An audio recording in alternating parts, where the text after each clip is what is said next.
से प्रश्न चल रहा था कि सबको मालूम है, ये तो सभी मानते हैं कि भाई बुरे का फल बुरा ही होता है, लेकिन डर निकल गया हमारा। डर कब निकलता? जब हमें ज्ञान नहीं रहता। अब हम अपनी मर्जी से, अपने व्यवस्था से भगवान के विधान को त्याग कर स्वयं अपने कर्म के लेख को चेंज करना चाहें, कभी नहीं हो सकता। जिस समय कंस ने अपनी बहन देवकी का विवाह श्री वासुदेव जी से किया, श्री कृष्ण जी के माता पिता थे वो, और कंस उनका मामा था, तो उसने बड़े प्यार से अपनी बहन का विवाह किया और उसको सी ऑफ करने के लिए अपनी नगरी की सीमा तक छोड़कर आते थे। स्वयं रथ को चला रहा था और दोनों उसके बहनोई और बहन रथ के पीछे बैठे थे। रास्ते में आकाशवाणी होगी कि तेरे मारने वाला कंस तेरी बहन की कोख से पैदा होगा, उसका 8वां पुत्र तेरी मृत्यु का कारण बनेगा। अब देख अकल की कमी है। एक तरफ तो कंस ने वह आकाशवाणी साची मान ली कि 8वां पुत्र होगा तेरी बहन का, वो तेरी मौत उसके हाथों है, ये तो अटल मान ली उसने सच्ची होगी। फिर जो सच्ची मानी तो उसने फिर उसको बदलने के तरीके अपनी सोच से अपनाए, अज्ञानियों की सलाह से। वहीं से रथ को वापस मोड़ लाया और उनको दोनों को मारने लगा। अब अपनी मौत तो इतनी प्यारी, और बहन और दामाद उस बनोई की मौत उसने कुछ भी ना समझी, अकल के हीन ने। तब उन दोनों ने प्रार्थना की कि भाई, उसकी बहन कहने लगी भाई मुझे मारे ना, क्यों बहन भाई का लगाव न्यारा ही होता है। भले ही वो इस बात को सोच रहा था, फिर भी बहन की इस पुकार को पर उसने जोर देना पड़ा। कुछ रजा मालिक की थी कि तू ऐसा कर, हमें मारा मत, हमने यहां नजरबंद कर ले दोनों को, जितनी भी संतान होगी हम तुझे दे देंगे, तो जो चाह वो कर लिए भाई। तो उसने सब सोच ली, ठीक है मेरी 7वीं संतान 8वीं तक तो मार दूंगा, 8वीं के बाद होगा इनके भाग की। उसने यहां तक सोच ली, तो उनको रख लिया। चल बहन को मारने का भी पाप बच गया। फिर लग गया नवजात शिशुओं को मारने।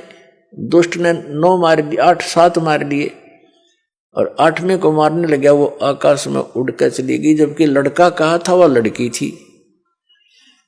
बुद्धि फिर भी ना काम करी। तो कहने का भाव यह है कि उसने अपने स्तर से अपनी किस्मत को चेंज करने के लिए, आयु बढ़ाने के लिए सारे यत्न कर लिए, और वो की वो हुई जो आकाशवाणी ने कहा था।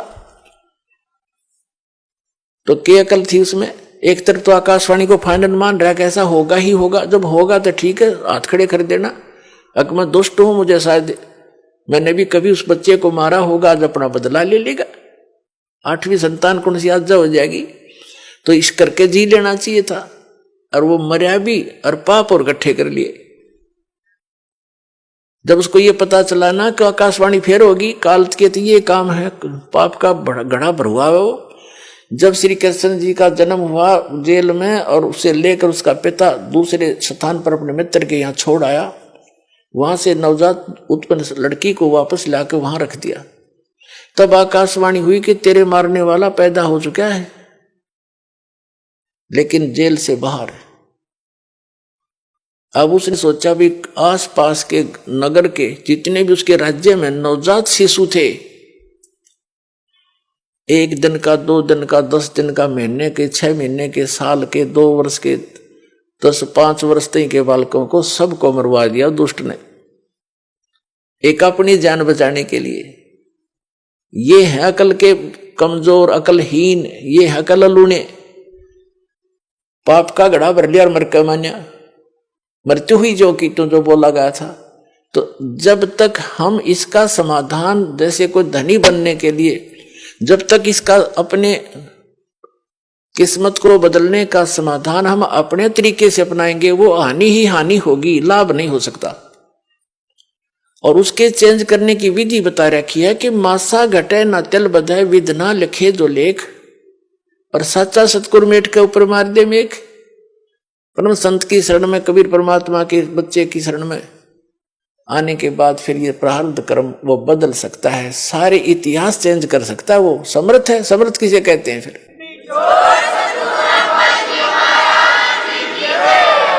अपने आत्मा परमेश्वर हमें याद दिलाते हैं कि तुम यहां के वासी नहीं हो, और वो परमात्मा स्वयं ही चलकर आते हैं, हमें यथार्थ ज्ञान बताते हैं। जैसे आप जी सत्संग में आते हैं, महीने 2 महीने 10-15 दिन, महीने 4 महीने में तकरीबन सभी आ लेते हैं। तो अन्य व्यक्ति तो ये सोचते हैं कि ये कितना हानि करते हैं, किराया लगता है, काम छोड़कर जाते हैं। पुण्यात्माओं, आप जी को ये ज्ञान होना चाहिए कि आप जहां से चलते हो और यहां तक जो भी आपका किराया भी लगता है वो भी परमात्मा के पुण्य में है, आपका धर्म में लग रहा है वो पैसा वहां से लेकर यहां तक। और जो दान धर्म करते हैं आपको वो तो डायरेक्ट दिखाई देता है कि मैंने दान डाला है, मेरा पुण्य हो गया, लेकिन वहां से यहां तक आने और जाने का जो आपका किराया है वो भी आपके धर्म में लिखा जाता है। अब बगैर ज्ञान के हम ऐसे उलझे रहते हैं, अपने आप धनी बनने के लिए 100 तरीके अपनाते रहते हैं। परमात्मा कबीर जी कहते हैं, कल्पे कारण कौन है कर सेवा निकाम, मन इच्छा फल देऊंगा जो पड़े मेरे ते काम। कि मेरे सतर का, जो भगवान के सतर का तेरा कोई ऐसे कार्य आवेगा, कोई आपत्ति आवेगी, तो फिर कहता है तू चिंता ना करना, तेरा मन इच्छा फल दूंगा तुझे, यदि तू परंतु रहना पड़ेगा तूने मेरी मर्यादा में।